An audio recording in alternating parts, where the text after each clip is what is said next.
It takes some serious guts to stand up to a bully, because despite our best intentions, bullies do tend to win. Unless you gang up on the bully, because there is strength and influence in numbers. Australia's Foreign Minister is in that situation as we speak tonight. Penny Wong has been in Singapore this week to meet their Prime Minister and address a security forum. And she's outlined quite possibly her biggest challenge in this new role: standing up to China on the world stage. The global superpower, who has shut us out for years now. It all started, of course, when we asked questions about the origins of COVID-19. How dare we? Our stance was backed by most of the world. China decided, though, to spit the dummy. And from that, our relationship was smashed into a million pieces. But Penny Wong, who's now arrived in Bali for the G20 summit and will have a meeting with China's Foreign Minister tonight, is taking quite an inspired approach to mending our relationship with Beijing. She won't be asking China to apologise for the way they've turned their backs on us. She won't be asking them to repay the billions of dollars Australian industries lost due to Chinese sanctions and the breach of World Trade Organisation agreements. And rightly, she says, she won't be sucking up either. We all know we have our differences. There are challenges in the relationship. But we believe engagement is necessary to stabilise the relationship. We're clear we won't be making any concessions when it comes to Australia's national interests. Now, let's be fair here, that is good to hear. And to Penny Wong's great credit, when she walks into this top-level meeting in less than an hour from now, she will confront her counterpart with a bit more than just Australia in mind.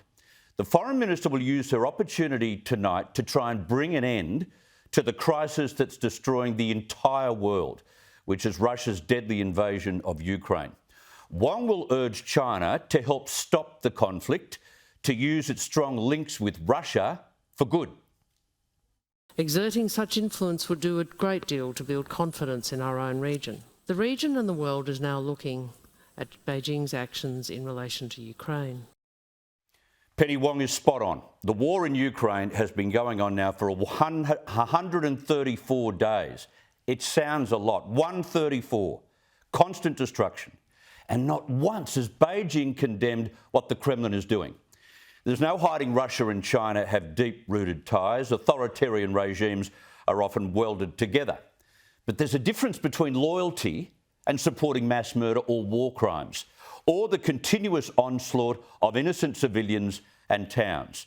More than 10,000 deaths have been recorded since the start of the war, probably many more than that. At least 12 million people have fled their homes.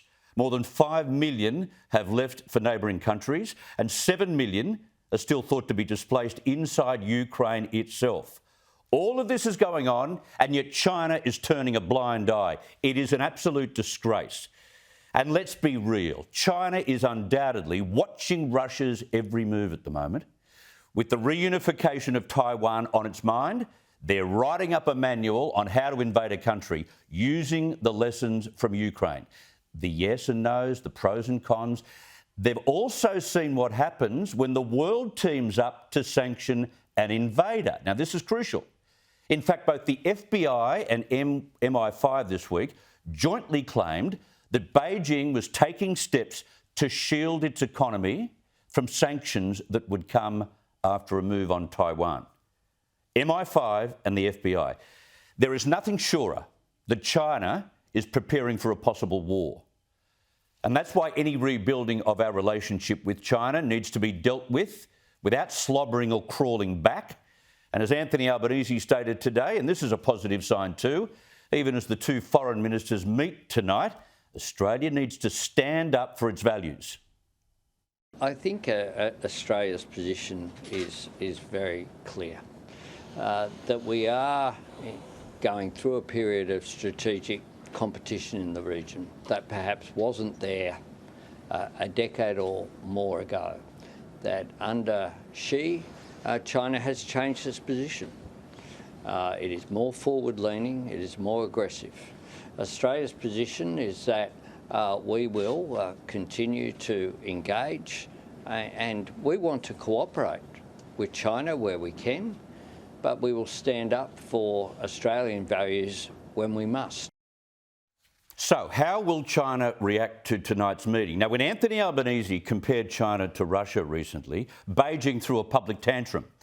But it was a giveaway that Beijing knows what's happening in Ukraine is unacceptable. It is wrong. They know that. So Penny Wong is right to apply the pressure on China over Russia tonight. They know the invasion is an outrage. Now, Penny Wong might fancy her powers of persuasion, and I bet she does, but the good senator is hardly going to force China to stop the war tomorrow or bow down to Australia's suggestion to have a word with Vladimir Putin.